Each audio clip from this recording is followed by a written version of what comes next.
It's tough to talk about the world of Cyberpunk without spending some time on one of the major security corporations of the future, Militech.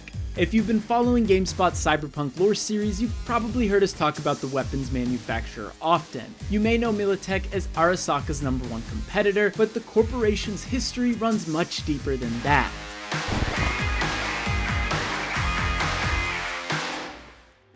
In 1998, the United States government decided it was finally time to retire the M16A2 assault rifle. Marine Corps officials were shipped a handful of rifles to test out, however, only 3 made it to the final trial: FN's SAP, Colt's AR-17X, and a firearm from a small weapons firm called Armatech Lucchesi International. The SAP was a cheap, unreliable firearm. Its only saving grace, apart from being dirt cheap, was that the parts and ammunition were compatible with the NATO alliance armaments. The AR-17X was an excellent gun with a big price tag. Although it passed the field test with flying colors, the United States ultimately didn't think it was worth the price. The weapon from Armatech Lucchesi International proved to be the best of both worlds. It was reliable and moderately priced. United States Marine Corps General Donald LUNDEE, a name you'll want to remember, took a liking to the Armatech Lucchesi firearm. It was his #1 choice. However, due to the financial collapse at the time, the government settled on the SAP and drafted up a contract with FN. LUNDEE, unhappy with the government's decision, warned officials that putting the SAP in the hands of soldiers could be disastrous. It turned out LUNDEE was right. Thousands of soldiers armed with the clunky SAP rifles died in South and Central America. To make matters worse, the European community kicked the SAP to the curb in favor of the FNRAL, a fantastic weapon that was incompatible with FN's SAP. Frustrated, LUNDEE left the Marine Corps to work with Armatech Lucchesi International. With his connections and experience, he was brought on as the acting CEO, while the founder, Antonio Lucchesi, focused on designing and creating weapons. Thanks to LUNDEE's connections to the military, he had no trouble securing government contracts for Armatech Lucchesi. These contracts gave the small arms company a leg up over the competition. As Armatech Lucchesi International expanded, LUNDEE and Lucchesi decided it was time to rebrand. And so, Militech was born. Militech's first big break was to replace all the SAPs the United States military bought only a few years ago. I'm sure LUNDEE walked into the Pentagon that day with a big old "I told you so" grin on his face. Militech's Ronin light assault rifle replaced FN's SAP, and with that, Militech's popularity skyrocketed worldwide. As Militech grew and grew, it swallowed up smaller security corporations. Soon, competitors of all shapes and sizes were being dismantled and absorbed by the monstrous corporation. Of course, the lucrative government contracts weren't the only thing making Militech a fortune. Many of their weapons were sold and distributed to gang members, mercenaries, everyday Joes, and security departments at other companies. Along with selling weapons and equipment, Militech was known for hiring out their private military to anyone or anything with the money to pay for it. This includes, but is not limited to, assassinations, revolutions, civil wars, and, according to the Cyberpunk 2077 World Book, ethnic cleansings.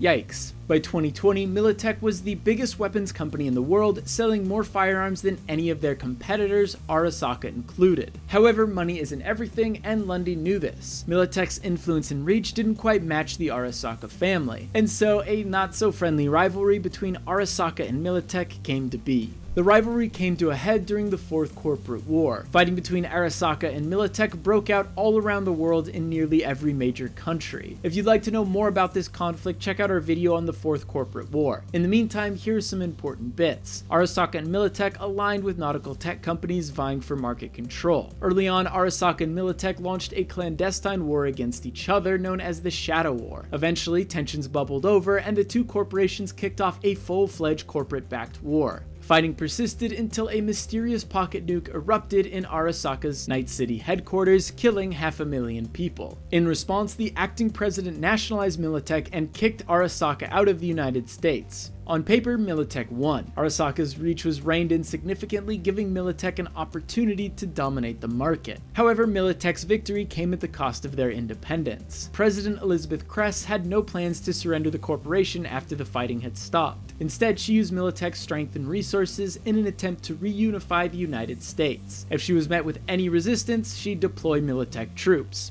Her regime wasn't entirely successful. Many defected states, including the Free State of Northern California, opposed Kress's campaign. Ultimately, Kress slowed down on her reunification plan as Militech started to regain its independence. However, this wasn't the last time Militech got roped into a unification war on behalf of the United States government.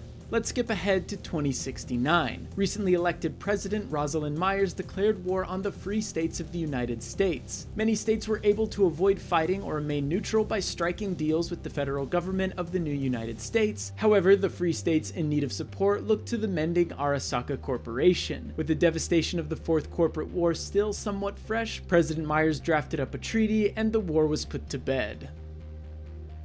Currently, not much is known about Militech's presence in 2077. According to the Cyberpunk 2077 worldbook, the United States government still has some control over Militech, but not to the same extent as it did before. I have no doubt that Militech will play a big role in 2077, but I'm curious to see how V's story may get intertwined with the massive corporation, especially if you pick the Corpo life path.